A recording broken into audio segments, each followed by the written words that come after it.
السلام علیکم میرے پیارے پیارے بچوں، جیتے رہو، کیسے ہو؟ اور نیکی اور اصلاح والی زندگی پاؤ، آمین۔ مجھے یہ معلوم نہیں کہ آپ کہاں بیٹھ کر یہ کہانی سن رہے ہیں، کسی ایئر کنڈیشنڈ کمرے میں یا اپنے برآمدے میں یا لان میں بیٹھ کر، ہے نا؟ لیکن جانتے ہو ہم نے یہ کہانیاں کیسے سنی؟ آپ کو کیسے پتہ ہوگا، ہے نا؟ اپنے بڑوں کو یہ کہانی سنانا، ہو سکتا ہے ان میں سے کسی نے یہ کہانی ایسے ہی سنی ہو۔ تو چلو میں بتاتی ہوں کہ ہم نے یہ کہانی کیسے سنی۔ تو پیارے بچوں، ہم گرمیوں کی چھٹیوں میں نانی ماں کے گھر جایا کرتے تھے۔ ان دنوں چھت پر سرخ کچی اینٹوں کے فرش بچھے ہوتے تھے۔ سر شام ان پر پانی کا چھڑکاؤ کیا جاتا تھا۔ قطاروں میں چارپائیاں بچھا دی جاتی تھیں،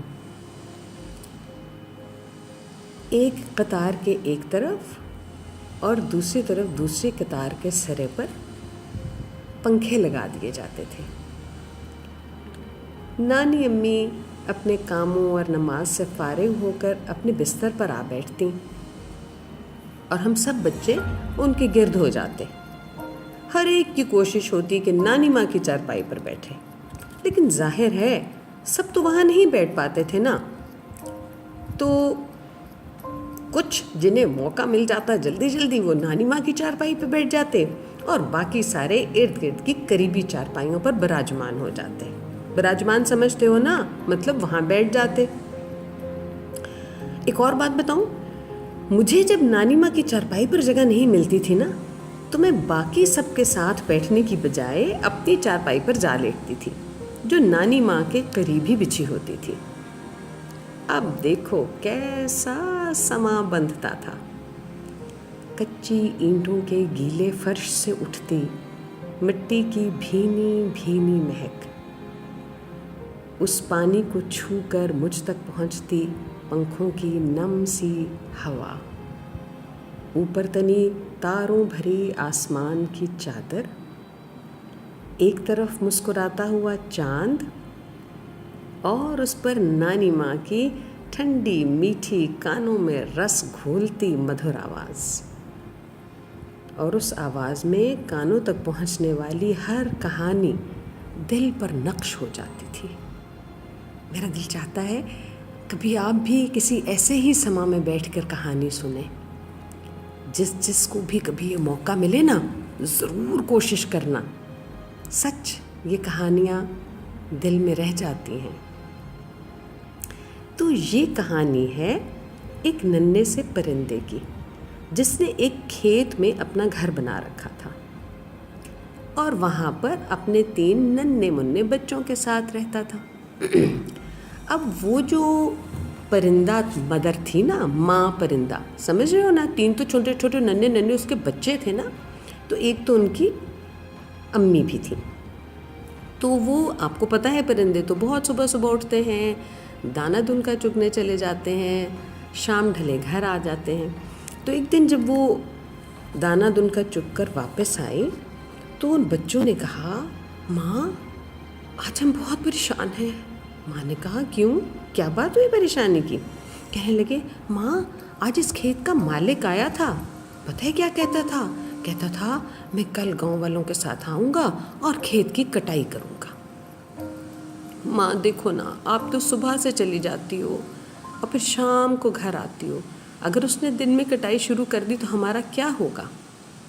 ماں نے آگے سے کہا، اچھا چلو پریشان نہ ہو، کھانا کھاؤ اور آرام کرو، سارے دن کی رودات سناتی ہوں کہ آج کیا کہاں دیکھا اور کیا ہوا۔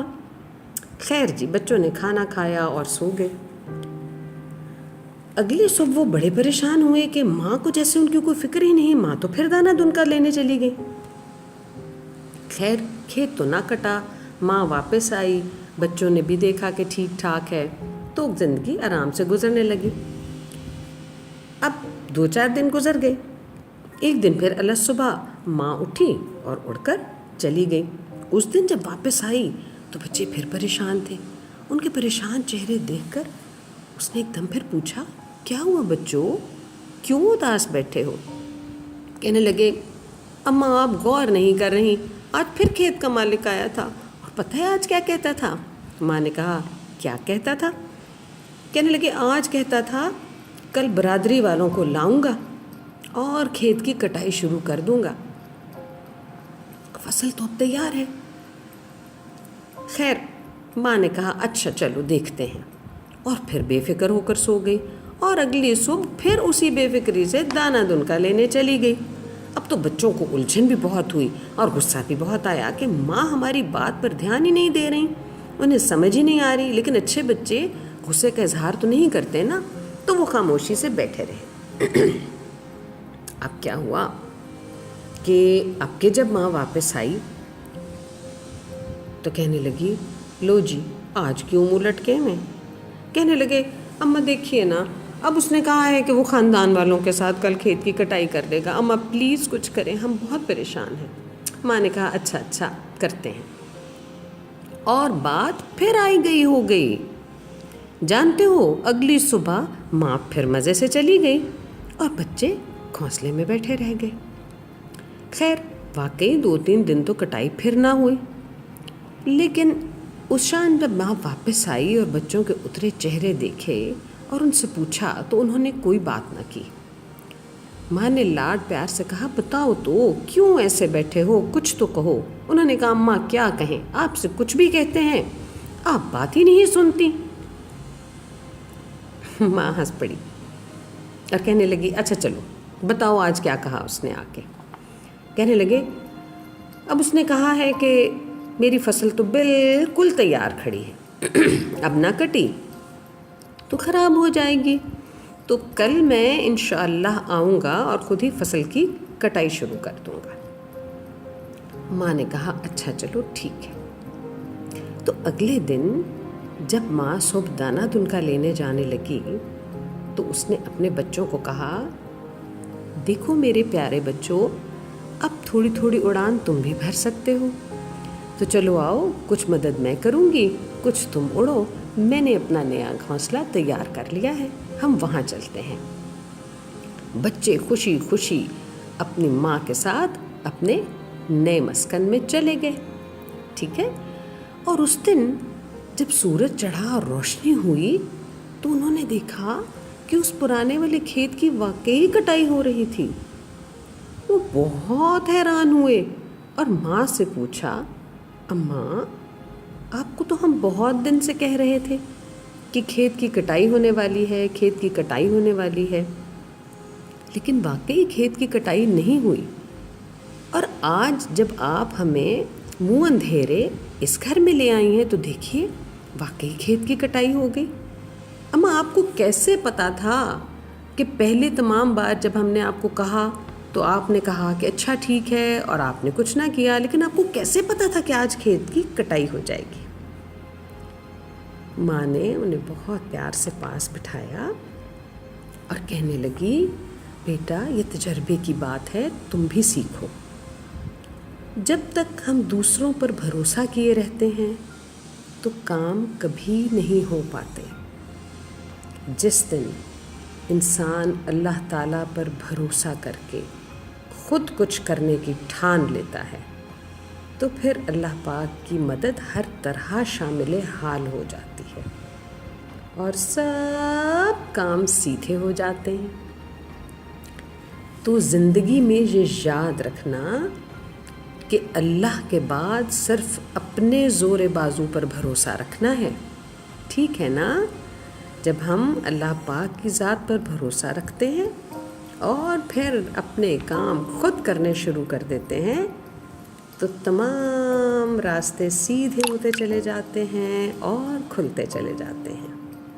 تو انشاءاللہ میرے پیارے بچوں کے لیے بھی زندگی میں اللہ پاک بہت سی آسانیاں پیدا کرے گا، اور مجھے پورا یقین ہے کہ میرے بچے یہ بات یاد رکھیں گے کہ ہمیں اللہ کی ذات کے بعد صرف خود پر بھروسہ کرنا ہوتا ہے، ٹھیک ہے بچوں؟ ایک شعر تو بڑا پیارا سا آیا تھا آپ کو سمجھ آئے یا نہ آئے، مجھے یاد ہے، مجھے یہ یقین ہے کہ زندگی میں جب کبھی آئندہ کبھی سنو گے نا تو آپ کو اس کی اہمیت بھی پتہ لگے گی اور مزہ بھی آئے گا. تو چلو سنا دیتی ہوں، ٹھیک ہے. تو شعر یہ تھا کہ میں اکیلا ہی چلا تھا جانب منزل مگر، لوگ ساتھ آتے گئے اور کارواں بنتا گیا. خوش رہو، سلامت رہو، اللہ پاک بہت سی آسانیاں دے. انشاءاللہ پھر ایک اچھی سی کہانی کے ساتھ کچھ دنوں میں ملیں گے. اپنا بہت سا خیال رکھنا. اللہ حافظ. السلام علیکم.